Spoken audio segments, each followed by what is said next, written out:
What kind of mother kicks her son out after a single accusation? I did. And now my daughter is dying because he refuses to forgive us.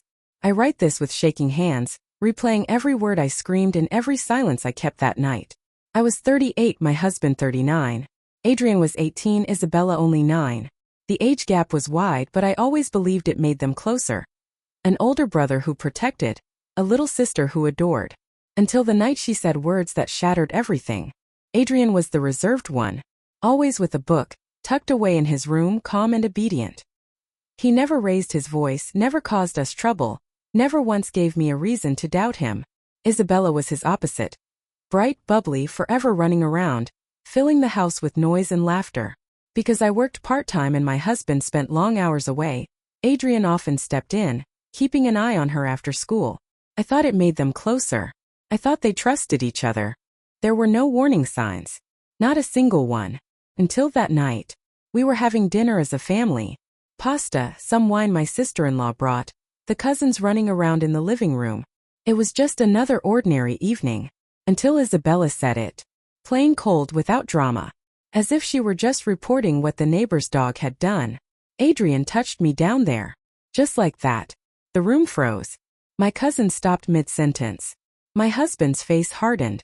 I turned to my daughter, my stomach twisting. What did you say, sweetheart? I tried to sound gentle though my voice shook. She repeated it calmly as if she didn't understand the weight of the words. My brother touched me on my private parts. Twice. The air was sucked out of the room. My husband's chair scraped back violently and toppled. He stormed toward the door. I followed on unsteady legs. I called Adrian on the phone. Mom? What's wrong? His voice was confused. Come home. Now. What happened? Just come home. I hung up. 20 minutes later he walked through the door. Backpack slung over his shoulder, looking lost. What's going on? Before he could get another word out, my husband shoved him against the wall. Did you touch her? Did you touch your sister? What? What are you talking about? Adrian's face went pale. His voice cracked, panicked. No, of course not. I would never. I don't know why she's saying that. But my husband didn't let him finish. His fist landed square on Adrian's face. He crumpled to the floor, blood gushing from his nose. He looked up at us, at me with wide, horrified eyes. And in them I saw something I'll never forget. Not fear. Not confusion. But betrayal. And I just stood there. I didn't reach for him. I didn't defend him. I clutched Isabella closer and said nothing.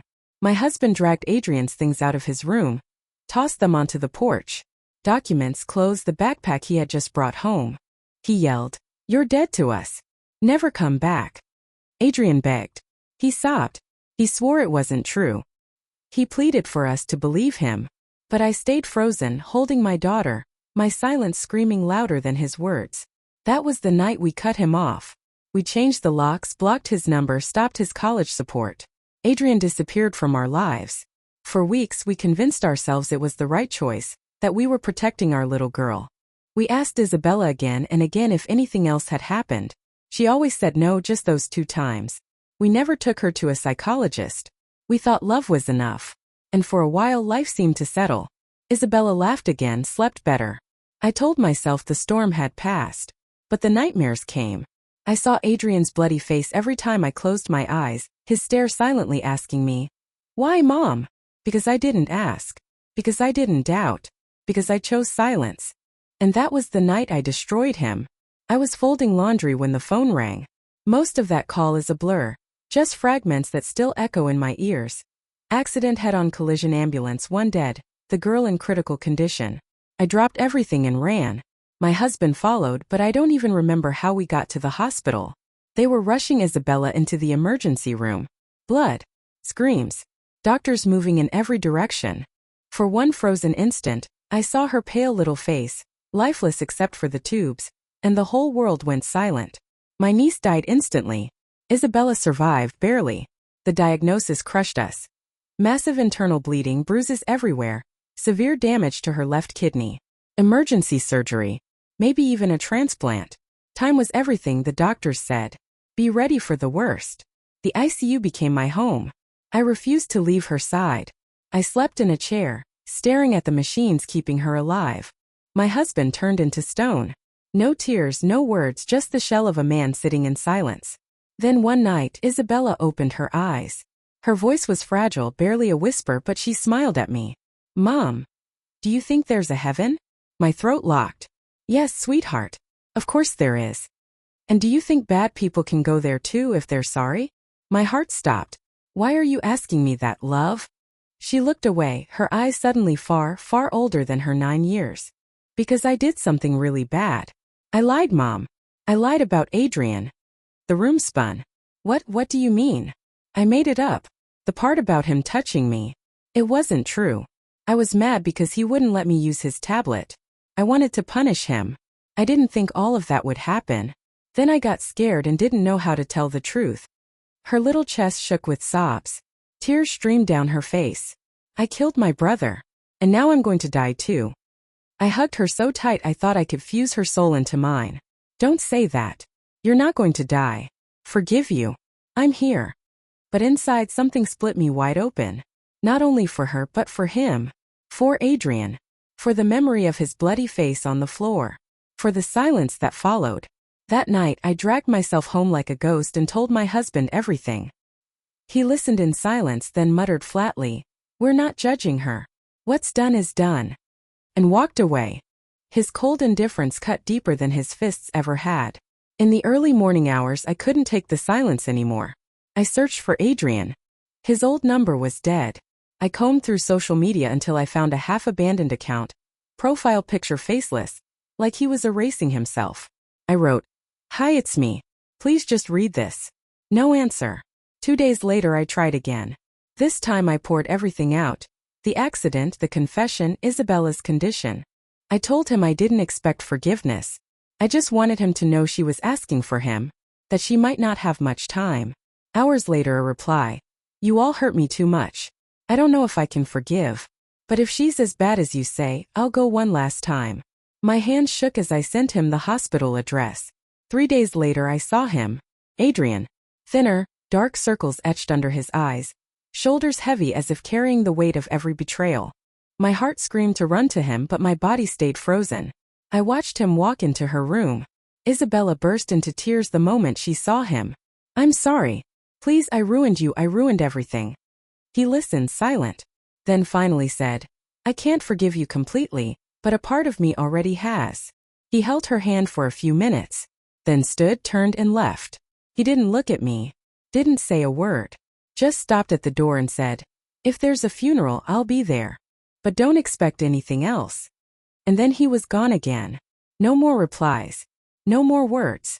Just the echo of his voice and Isabella's sobs filling the room. A week later, the doctor confirmed what I had been dreading. Time was running out. And the only person who could save her was the same boy I had helped destroy. "She's going to need a transplant soon." The doctors didn't sugarcoat it. My husband and I were tested first, clinging to the tiny hope we could save her. But no, neither of us was compatible. The rejection risk was sky high. Then the doctor looked at us straight in the eyes and said what I already knew but dreaded hearing out loud. "A biological brother is the best option. If he's a match, the chances are much higher." Adrian. The truth burned like acid. They had the same blood type, O positive. I'd seen it on their medical files years ago. I knew it before the doctor even spoke. And though every part of me screamed that I had no right, I searched for him again. This time I used a different number, one he wouldn't recognize. My message was short. "It's important. Please, we need to talk." To my shock, he agreed. We met in a small, out-of-the-way coffee shop. He came alone, backpack slung over his shoulder, simple clothes, walking like someone who had learned to carry pain as a second skin. But his eyes weren't those of my son anymore. They were colder, older, carved by years of silence. He sat across from us, my husband at my side. The silence was suffocating until Adrian broke it. "What do you want?" I swallowed hard. My voice cracked. "Adrian, the doctors think you might be a match for Isabella. If you're tested, you could save her." He didn't flinch.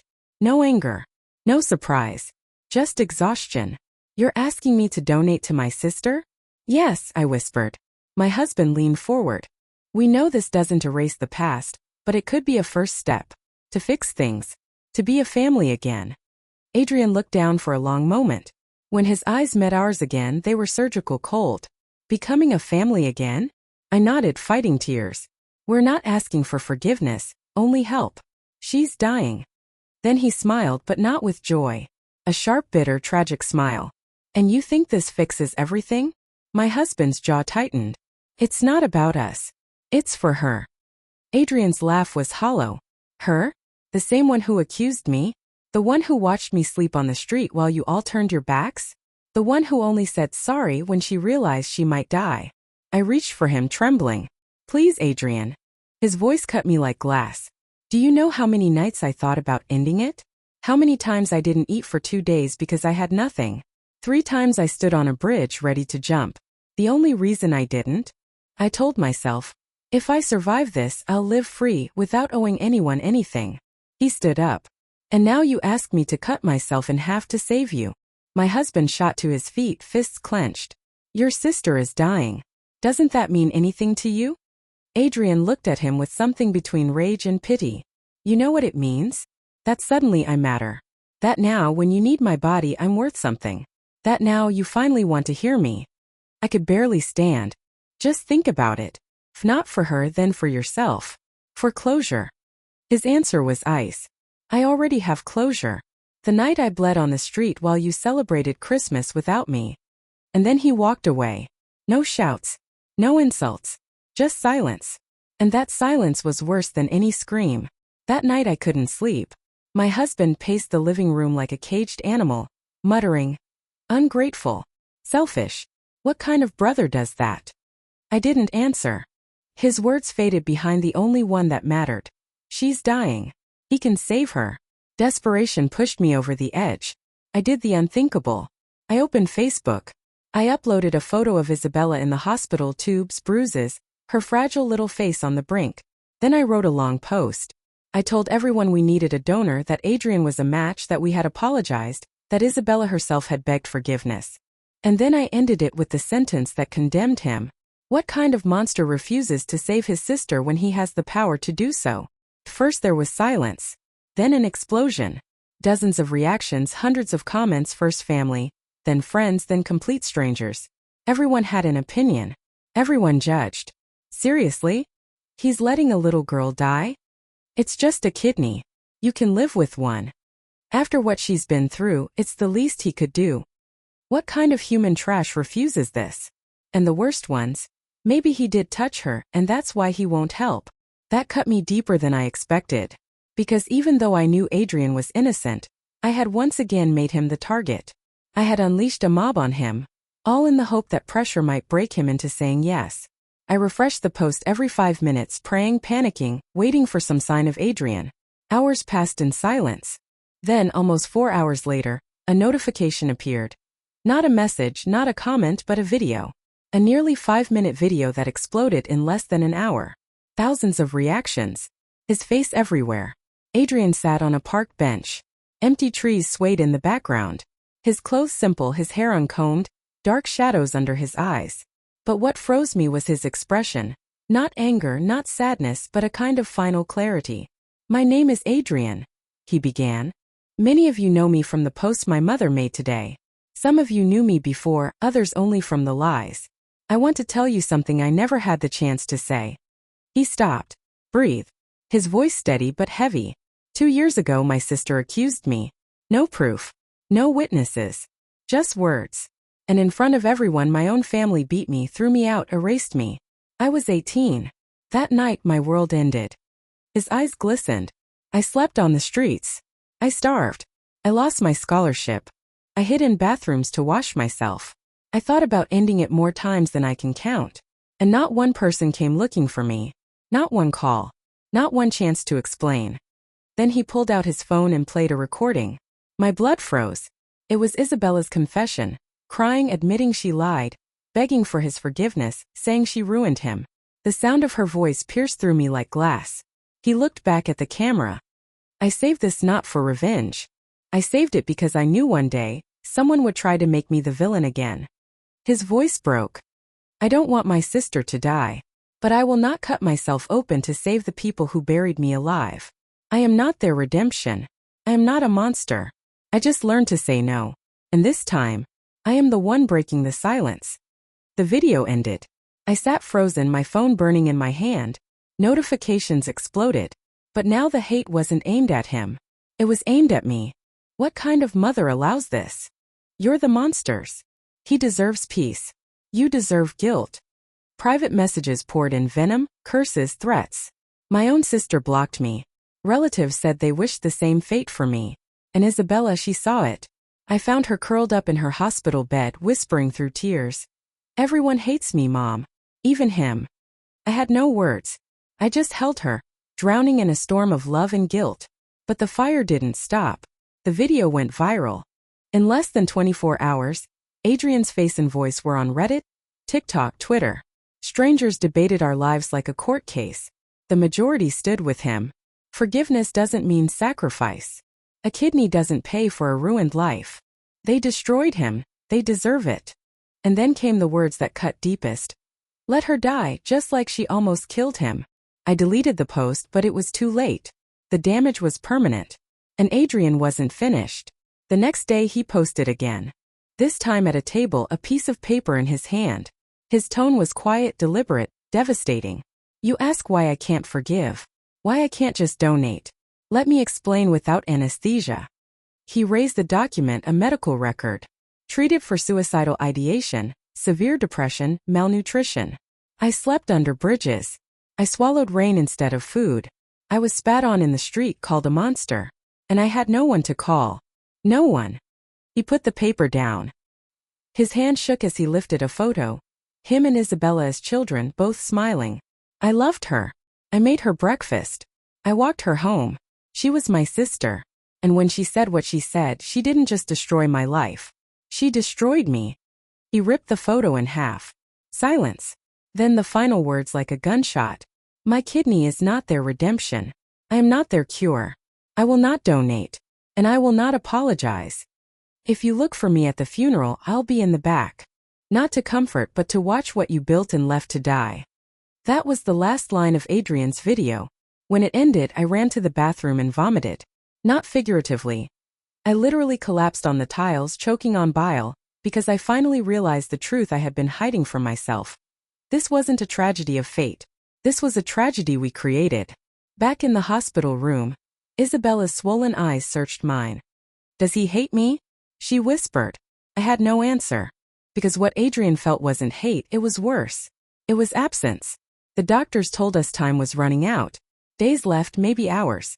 Adrian was still the best match. But he had already disappeared. That night my husband snapped. He smashed a plate in the kitchen, cursing Adrian as selfish, ungrateful, a monster. But I knew. The real monsters were the ones who had believed a lie without a question. The ones who had destroyed their own son before asking for the truth. The days bled together. The room stank of disinfectant and despair. Isabella lay beneath more wires than skin. Alarm screamed and reset, but every time the doctor's face was the same. Containment, not solution. And then came the letter. No return address. Just a single sheet folded in 3. Don't look for me. I won't change my mind. I do not wish for her death, but I will not be your redemption. Isabella lied. You believed her. I was condemned without a trial. Now you ask for my body when you already took my soul. I died 2 years ago. Her end is not my fault. Her end is the echo of her beginning. Don't seek peace in me. I don't have it to give. No signature. Only a photo slipped inside.